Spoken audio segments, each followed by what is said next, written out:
Bom, o objetivo da aula é analisar a influência da amplitude de deslocamento na frequência natural do sistema com rigidez não linear cúbica. Então, a equação principal que a gente retorna aqui é essa, né, com esse termo definido como parâmetro não linear. O primeiro caso que a gente vai estudar é o caso da força igual a zero, resposta livre desse sistema. Então, a equação se resume à vibração livre. Bom, a gente já analisou na aula passada que essa equação diferencial pode ser reescrita com menos parâmetros, né? Então, nós vamos usar essa equação aqui redefinida. E para começar a análise, a gente usa o método conhecido como método balanço harmônico de primeira ordem. E logo mais eu vou falar porque é a primeira ordem. Tendo em vista que podemos escrever o deslocamento como uma função harmônica nesse formato, a gente pode também escrever as derivadas em relação a tal, de forma que o x' é escrito dessa forma e a segunda derivada em relação ao tal é escrito dessa forma. Muito bem, então o que a gente tem que fazer agora é substituir esses parâmetros aqui nessa equação.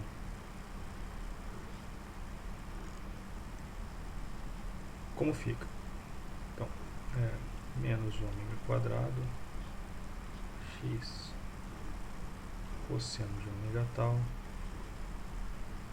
mais 2 x0, perdão, aqui deve ser um sinal negativo.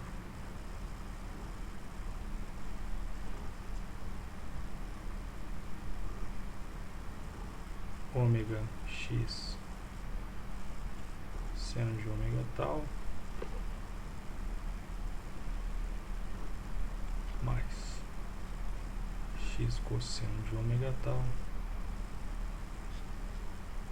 mais gama x ao cubo cosseno ao cubo de ômega tal igual a zero. Então aqui apareceu esse termo cúbico, e um cosseno. O que é interessante lembrar algumas relações trigonométricas. Você pode procurar em algum livro, alguma referência, e cosseno cúbico pode ser escrito dessa forma aqui, cosseno ao cubo. A questão do balanço harmônico ser de primeira ordem é que a gente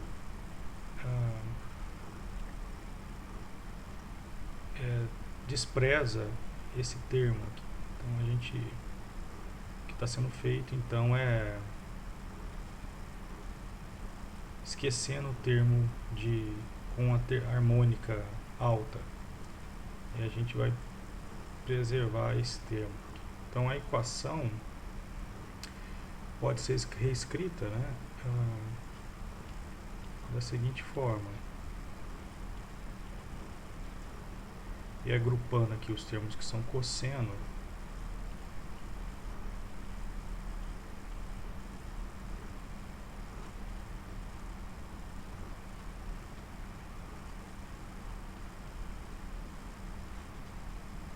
menos o termo de seno.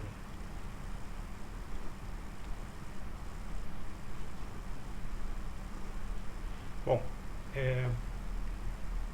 dá para ver aqui que nós temos aqui o termo de deslocamento ao cubo, né? E a gente, para fazer a análise desse sistema, nós podemos separar aqui as duas equações em termos de cosseno e seno, visto que as duas funções são ortogonais. Então, a primeira equação fica definida por esse termo aqui e a segunda por esse.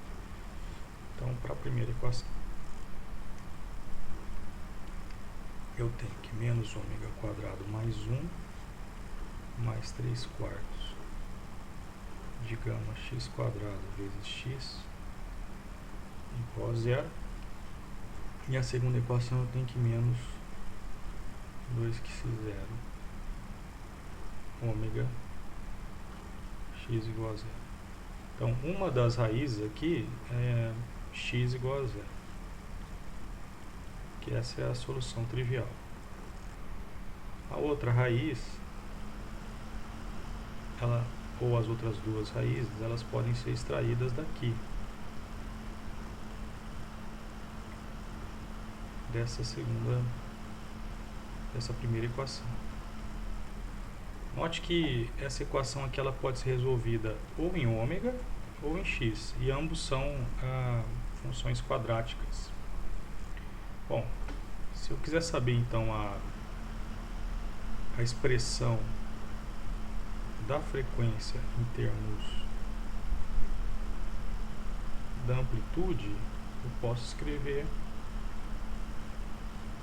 essa equação, ou que meu ômega é igual a 1 mais 3 quartos de gama x ao quadrado. Ou seja, o que a gente precisa lembrar aqui é que o ômega era a razão de frequência de excitação e a frequência ômega zero. Bom, tem três situações aqui. Você pode ter a situação que o seu gama é zero, ou o gama pode ser maior que zero, ou o gama pode ser menor que zero. E a gente pode fazer um gráfico onde a gente representa esse parâmetro ômega em função da amplitude de deslocamento. Então, para o gama igual a zero, o ômega passa a ser igual a 1.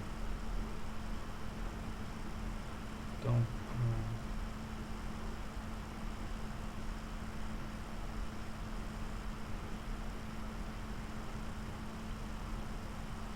eu tenho essa curva. Quando o gama é maior que zero, então esse termo aqui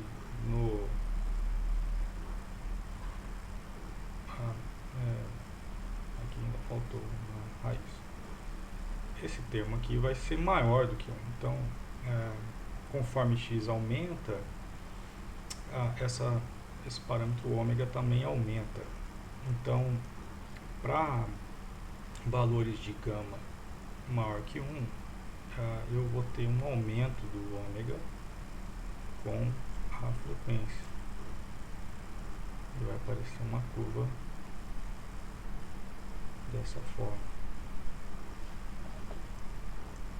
Quando eu tenho o gama menor do que zero, essa função vai ser 1 menos um valor que reduz, que aumenta negativamente com a amplitude. Então, eu vou ter uma frequência que vai decair com a amplitude,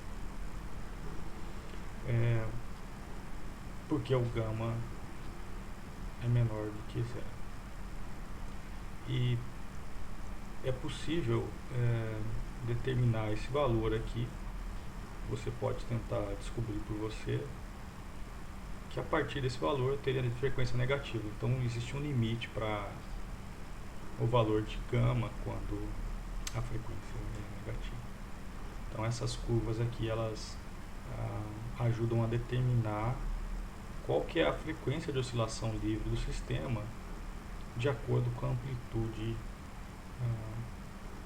do deslocamento, né?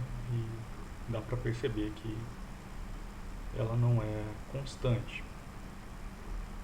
E essa inclinação para a direita, ela dá um sistema conhecido como um sistema que enrijece, e a inclinação para a esquerda é um sistema que reduz ou deixa o sistema mais flexível. Isso é bastante importante para entender quando analisarmos aí as formas de excitação forçada.